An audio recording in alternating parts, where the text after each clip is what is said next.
ശബരിമല നിൽക്കുന്ന പ്രദേശം ഇന്നത് പത്തനംതിട്ട ഡിസ്ട്രിക്റ്റാണ്.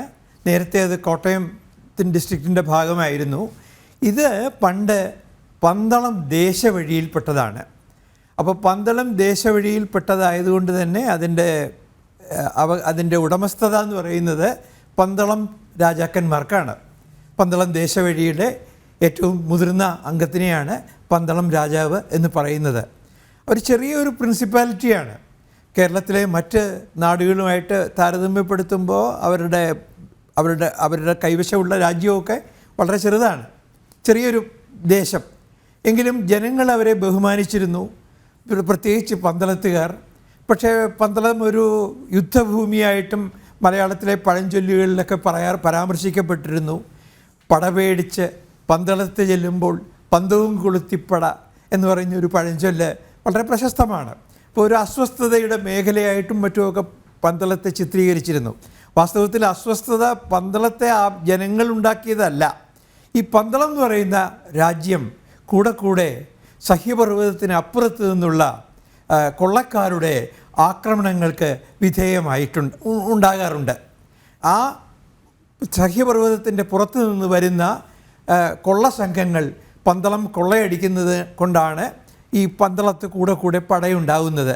ആദ്യകാലത്ത് അവരെ കായംകുളം എന്ന് പറയുന്ന രാജ്യത്തിൻ്റെ സാമന്തന്മാരായിരുന്നു. 1746-47 ആകുമ്പോഴേക്കും കായംകുളം ചരിത്രത്തിൽ നിന്ന് തുടച്ചു നീക്കപ്പെട്ടു. പിന്നീട് തിരുവിതാംകൂറായി. അപ്പോൾ തിരുവിതാംകൂറിൻ്റെ സാമന്തന്മാരായിരുന്നു പിന്നീട് പന്തളം രാജവംശം. ഈ സാമന്തന്മാരായ തിരുവിതാംകൂർ, അപ്പോൾ അങ്ങനെ ഇരിക്കുമ്പോൾ ഹൈദരാലിയുടെ ഒരു ആക്രമണം മലബാറിലുണ്ടായി. വൈകാതെ തിരുവിതാംകൂറിലേക്കും ആക്രമണം ഉണ്ടാകുമെന്ന് ഏതാണ്ട് ഉറപ്പായിരുന്നു.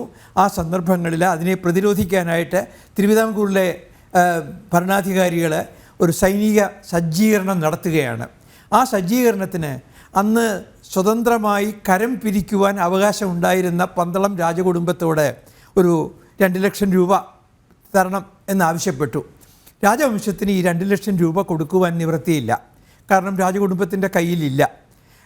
രാജകുടുംബത്തിന് വേണമെങ്കിൽ ശബരിമലയിലെ തിരുവാഭരണങ്ങളൊക്കെ വിറ്റിട്ട് കുറച്ച് പണം ഉണ്ടാക്കാം. പക്ഷേ അതിനൊന്നും അവർ ഒരിക്കലും മുതിർന്നില്ല. അവർ നിസ്സഹായരായിട്ട് തിരുവിതാംകൂറിലേക്ക് ഈ ശബരിമലയുടെ അവകാശം എഴുതി കൊടുക്കുകയാണ്. അങ്ങനെ ശബരിമല തിരുവിതാംകൂറിൻ്റെ ആയി. പക്ഷേ തിരുവിതാംകൂറിന് നേരിട്ട് പോയിട്ട് അവിടെ ശബരിമലയിലെ തീർത്ഥാടന കാലത്ത് ക്രമീകരണങ്ങൾ നടത്താൻ സാധിക്കുകയില്ല. അതുകൊണ്ട് തിരുവിതാംകൂർ അത് ഒരു റാന്നി കർത്താവിനെ ഏൽപ്പിക്കുകയാണ്. അപ്പോൾ റാന്നി കർത്താവ് അവിടുത്തെ കാര്യങ്ങളൊക്കെ നോക്കും, അവിടുത്തെ അത്യാവശ്യം വേണ്ട ചെലവുകൾ ഒക്കെ വഹിക്കും. ഇതൊരു കയ്യിൽ നിന്ന് പണം റാന്നി കർത്താക്കന്മാർക്കും ഇതിൽ നിന്നില്ല, നേട്ടങ്ങളൊന്നുമില്ല. അവർ അവിടെ നിന്ന് കിട്ടുന്ന കാണിക്ക എടുക്കുന്നു. അത് പൂജിക്കാനായിട്ട് വരുന്ന ആ പുരോഹിതനും അവരുടെ അനുയായികൾക്കും ഒക്കെ കൊടുത്തു കഴിയുമ്പോഴേക്കും തീരും. എങ്കിലും ഒരു തങ്ങൾക്ക് നൽകിയ അവകാശത്തിന് പ്രത്യുപകാരം എന്ന നിലയിൽ തിരുവിതാംകൂർ രാജാവിന് റാന്നി കാടുകളിൽ നിന്ന് പിടിക്കുന്ന ഒരു ആനയെ ഒന്നിൽ കൂടുതലോ ആനകളെ കൊടുത്ത സന്ദർഭങ്ങളുണ്ട്. അതാണ് പകരം കൊടുക്കുന്നത്. അത് കഴിഞ്ഞ് തിരുവിതാംകൂറിലൊരു ദേവസ്വം ഡിപ്പാർട്ട്മെൻറ്റ് വന്നു. ആ ദേവസ്വം ഡിപ്പാർട്ട്മെൻറ്റ് വന്നു കഴിഞ്ഞപ്പോഴത്തേക്കും ശബരിമല ഉൾപ്പെടെയുള്ള ക്ഷേത്രങ്ങൾ അത് തിരുവിതാംകൂറിൻ്റെ ദേവസ്വം ഡിപ്പാർട്ട്മെൻറ്റിൻ്റെ ഭാഗമായി. പിന്നീടാണ് ദേവസ്വം ഡിപ്പാർട്ട്മെൻറ്റൊക്കെ പിരിച്ചുവിട്ടിട്ട് ദേവസ്വം ബോർഡ് ഉണ്ടാകുന്നത്. സ്വാഭാവികമായി ശബരിമല തിരുവിതാംകൂർ ദേവസ്വം ബോർഡിൻ്റെ ചുമതലയിൽ വരുന്നു. അങ്ങനെയാണ് ഈ ശബരിമലയുടെ ഉടമസ്ഥതയുടെ ഒരു പരിണാമം ഇങ്ങനെ തിരുവിതാംകൂർ ദേവസ്വം ബോർഡിന് ലഭിക്കുന്നത്. ശരി സാർ, ഒരു കാര്യം കൂടി ചോദിച്ചിട്ട് വളരെയധികം സമയമായി അങ്ങ് തുടരുന്നു. ഒരു കാര്യം കൂടി, അതായത് ഈ തിരുവിതാംകൂറിന് ഈ പറയുന്ന അവകാശങ്ങളൊക്കെ കൽപ്പിച്ചു കൊടുത്തത് ഔദ്യോഗികമാണ്. പക്ഷേ വികാരപരമായ വിശ്വാസപരമായ ഒരു ബന്ധം ഉണ്ടാകുന്നത് ഒരു പക്ഷേ രാജഭരണം അവസാനിച്ച ശേഷമെന്നാണ് അങ്ങയുടെ വാക്കുകളിൽ നിന്ന്, അങ്ങയുടെ എഴുത്തുകളിൽ നിന്ന് നമുക്ക് മനസ്സിലായിട്ടുള്ളത്. അതായത് വീണ്ടും ഒരു തീപിടുത്തം ഉണ്ടാവുകയും ഒരു ഭാഗത്ത്, അതുപോലെ തന്നെ ചിത്തിര തിരുനാൾ മഹാരാജാവിൻ്റെ ജനനം മുതൽ ശബരിമലയിൽ സ്ഥിരമായി വഴിപാട് കഴിക്കുകയും അത് കുറെ കൂടെ സുദൃഢമായത് ഈ തീപിടിച്ച് നശിച്ച ക്ഷേത്രത്തിൻ്റെ പുനരുദ്ധാരണം, പുനർനിർമ്മാണം, പുനഃപ്രതിഷ്ഠ ഇതിൽ തിരുവിതാംകൂർ അന്നത്തെ മഹാരാജാവും രാജ കുടുംബവും വഹിച്ച ഒരു പങ്ക് കൂടി പറഞ്ഞിട്ട് നമുക്ക് മറ്റ് വാർത്തകളിലേക്ക് പോകാം. ശശിഭൂഷൺ സാർ.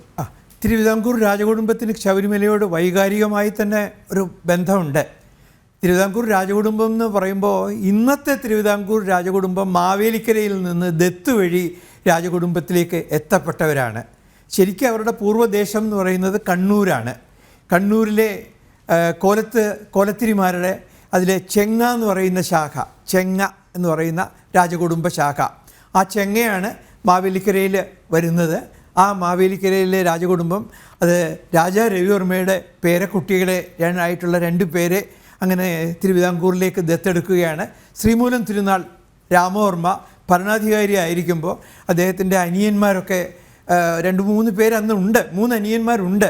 എങ്കിലും രാജകുടുംബത്തിലെ ഇനിയും പരമ്പര തുടരാനായിട്ട് വേണം എന്ന് കണ്ടു. അന്ന് ലോർഡ് കഴ്സനാണ് ഇന്ത്യ ഭരിക്കുന്നത്. അപ്പോൾ കഴ്സന് വളരെ കരുത്തനാണ്.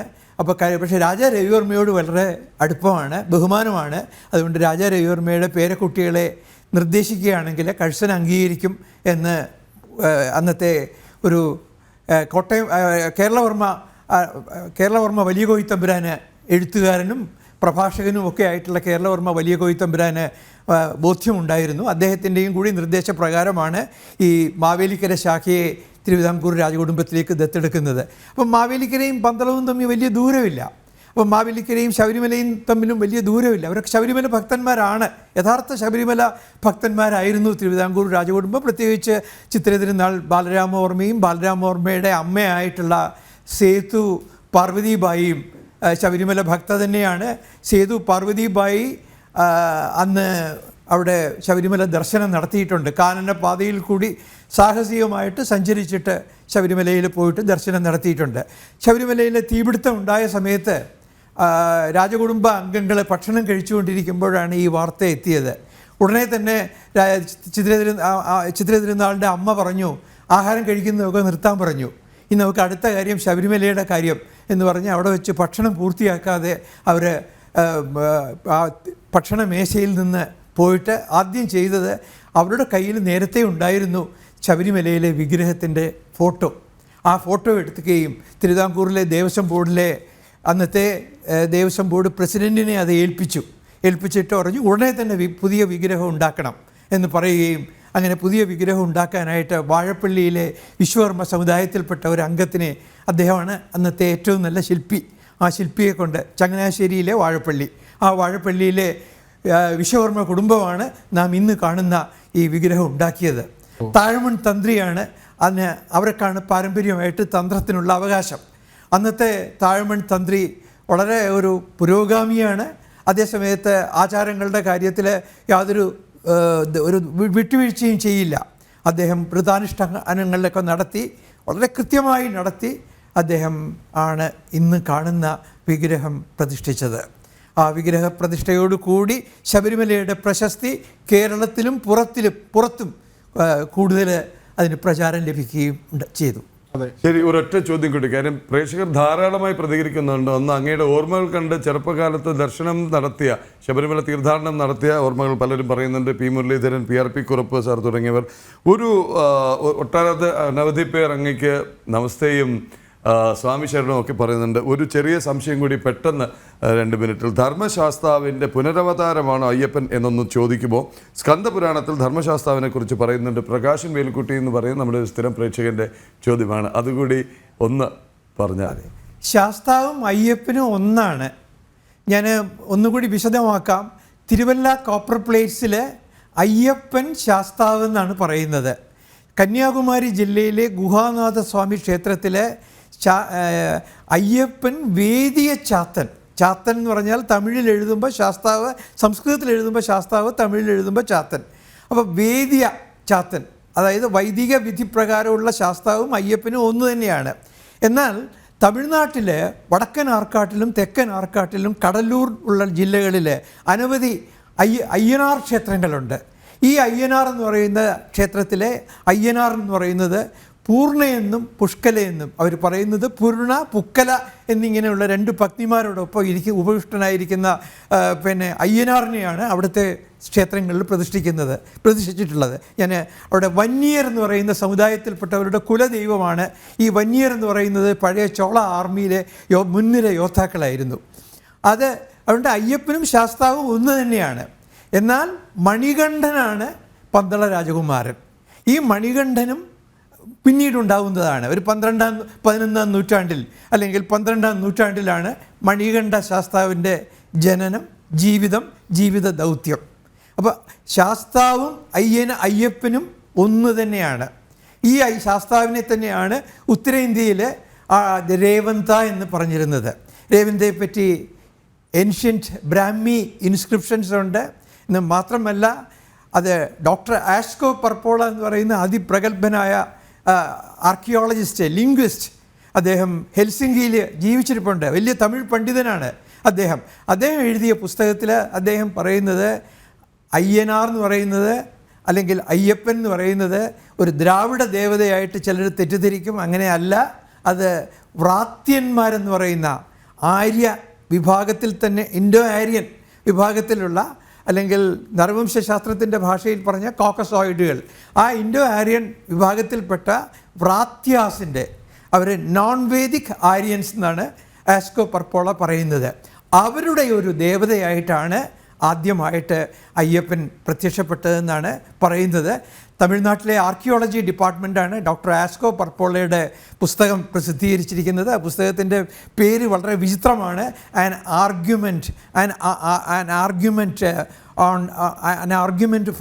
ആര്യൻ ആർഗ്യുമെൻറ്റ് ഫോർ അയ്യപ്പ എന്നാണ് അദ്ദേഹത്തിൻ്റെ പുസ്തകത്തിൻ്റെ പേര്. അപ്പം നമ്മൾ ഇന്ന് ഈ ഇന്ന് ചരിത്രകാരന്മാരായിട്ടൊക്കെ പറയുന്ന ആളുകളിലൊക്കെ പറയുന്നതിൽ നിന്ന് കുറച്ച് വ്യത്യസ്തമായിട്ടുള്ള അഭിപ്രായമാണ്. ഞാനിതൊരു പുസ്തക രൂപത്തിൽ തന്നെ, ഒരു സോവിനീർ, ഒരു മാഗസിൻ രൂപത്തിൽ എഴുതിയിട്ടുണ്ട്. അതിന് ഹിന്ദിയിലും അതിന് തമിഴിലും ഇംഗ്ലീഷിലും ഒക്കെ പരിഭാഷകളൊക്കെ വന്നിട്ടുണ്ട്. പക്ഷേ കുറച്ച് പേരെ കണ്ടിരിക്കുകയുണ്ടാവുള്ളൂ. എനിക്കറിഞ്ഞുകൂടാ. ഞാൻ അതിനെപ്പറ്റിയൊന്നും, എനിക്കതിന് വിഷമമൊന്നുമില്ല.